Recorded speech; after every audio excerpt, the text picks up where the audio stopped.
I came up with the idea of doing a revenge movie with Uma, and it'd be a cool exploitation kind of thing, and she'd play an assassin, but not just an assassin, one of the deadliest women in the world. And she's been screwed over by the deadly vipers.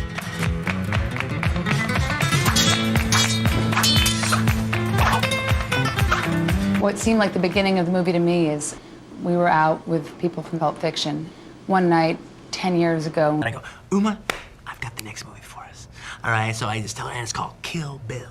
He was telling me about genre cinema with all the great power and enthusiasm and detail that this cinephile mind can produce, which is pretty extraordinary. And I started talking about this character I wanted to play and this name I wanted to call the character. And for the next couple of weeks, we just proceeded to keep talking about Kill Bill in between takes and everything, sitting around talking about it, musing about it. We kept going back and forth and spun this idea together of this assassin who tries to leave the business and get married. And one of the things she was like, Quentin, what if the first time we see the bride, okay, she's beaten up, blood all over her face, but when we see her, she's wearing a bridal gown. All right, and that was when the bride was born. Then he went his way and did Jackie Brown and started writing his war epic, and I did whatever I did for 7 years. And about 3.5 years ago, I ran into him, and I've been out of touch with him. And it was just so cool to see her. So it made me go into my drawer that I had those handwritten pages of Kill Bill again. So I yanked them out and read them and go, this is some funny shit. All right, this would be really good. So I put the war film aside, and then we would start the process of making the movie, and she got pregnant. I kind of just almost had to just consider recasting her for a week just so everyone else would think I wasn't crazy.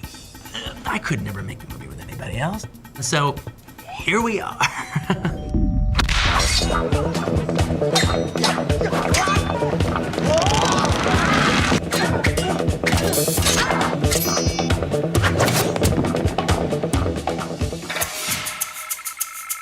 Quentin couldn't have written me a more challenging, sort of difficult part, because I mean, she's sort of an enigma.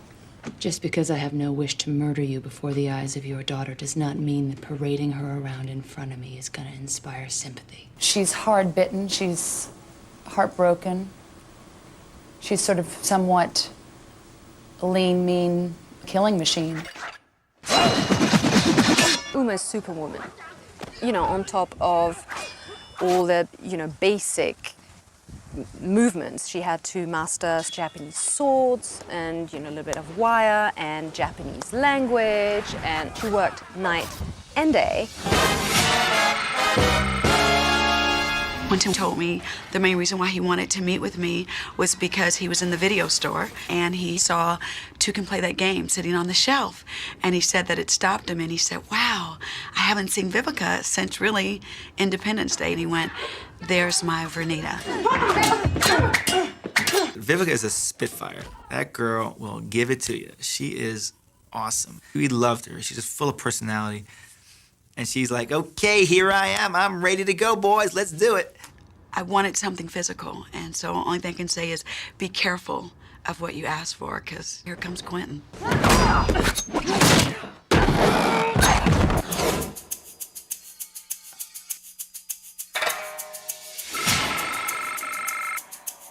The character wasn't going to be an American. She was going to be Japanese, full-on Japanese from Japan. But then a friend of mine named Moonsun was the biggest fan of Shanghai Noon. So down the line, because of Moonsun, I watched the movie. And I see Lucy Liu in it, and I think she is absolutely amazing in it. I got a phone call from Quentin out of the blue, and he was just talking a mile a minute about everything, and he was really excited, and he was talking about the script that he had written, and he mentioned that there was a role that he was considering me for. And when I did get the script, I read it from beginning to end, and I was just so thrilled about it. I decided O-Ren's not just going to be Japanese. She's going to be half Japanese, half Chinese, Asian American, and she's still going to rule the crime world in Tokyo. She will still be the queen of crime in Tokyo. As your leader, I encourage you from time to time, and always in a respectful manner, to question my logic. If you're unconvinced a particular plan of action I've decided is the wisest, tell me so.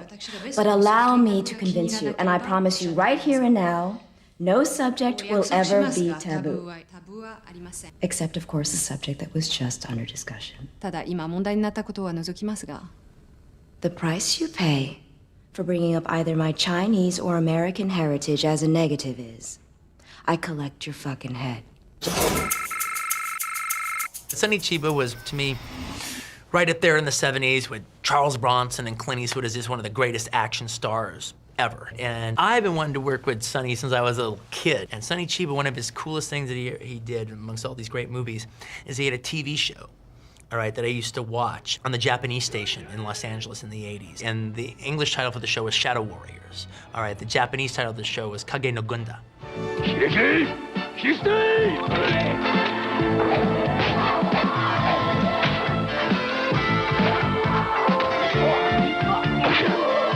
And the way they do series in Japan are very different. They do a series for about like a year or a year and a half. And then when it's over with, it's over. Right, but if it's a success, it takes a year off, and then they do another bunch of episodes, and then a year later, Kage no Gunda 2 appears. All right, and I think they went all the way up to 4 with Kage no Gunda. And each time they did a new show, he was a different Hattori Hanzo. It'd be like Hattori Hanzo the first, and then he'd be Hattori Hanzo the second. It would always take place at 3 decades later. And so I just continued that philosophy when I wrote my Hattori Hanzo. So he's Hattori Hanzo the 100th in Kill Bill. 服部半蔵に一体何の用ですか。日本刀が必要で。一体日本刀を何に使うんですか。切りたいネズミがいるから。You must have big rats. You need Hattori Hanzo's steel. Huge. Sonny Chiba is just a radiant star, an incredible person, lovely man. But he was first my teacher. And the look on his face when I was first given the sword and, trying to hold it, and there I was, in the training center, and he just looked absolutely frightened at my abilities. But, I then practiced and worked with his team, and then we finally got to act together. 私はもう引退しておる。 Then give me one of these. These are not for sale. I didn't say sell me. I said give me. Why should I help you? Because my vermin is a former student of yours. Acting in a Quentin Tarantino film was just the bomb. The sweatier, grittier, and bloodier I was, the more he liked me. I've always considered action directors the greatest movie directors in the world. If you can do action well, then you're the greatest.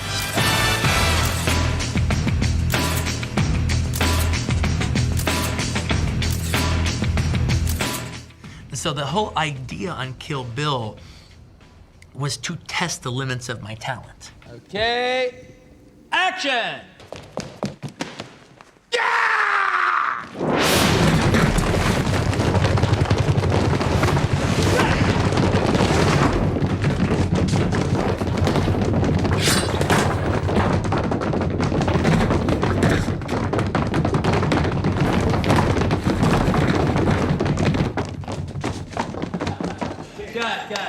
Great job.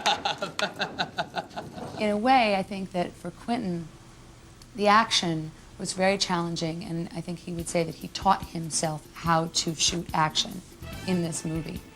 He went step by step by step methodically through the process and shot it Hong Kong style of going in continuity and educated himself, gave birth to himself as an action director. And I love his energy, and he really cares so much about this project, and you have to respect that, and he's also open to hearing what you have to say about it.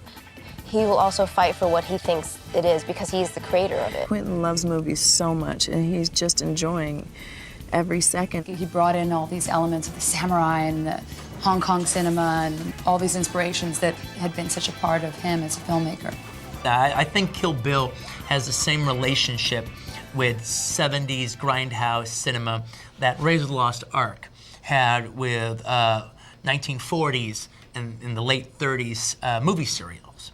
And just the way that Steven Spielberg and George Lucas had a love for this cinema growing up, and how they took the parts of it that they liked the best, their favorite parts of it, and they kind of reinvented it and, you know, and made it work not only for a new audience, but just for an audience that wasn't as familiar with it as they are, and did it the way they've always wanted to do it, but keeping all the aspects they liked. All right, that's what I tried to do with all the grindhouse exploitation cinema that I loved. And so, like, just a quick rundown of all the different things involved in this movie is, like, one, you know, you got Yakuza films and the samurai movies, the spaghetti western. This ain't no squirrely amateur. Just a worker with solid dog. But also thrown in there are, you know, there's my little Italian giallo scene. I have my little Brian De Palma sequence in there to give that some fun.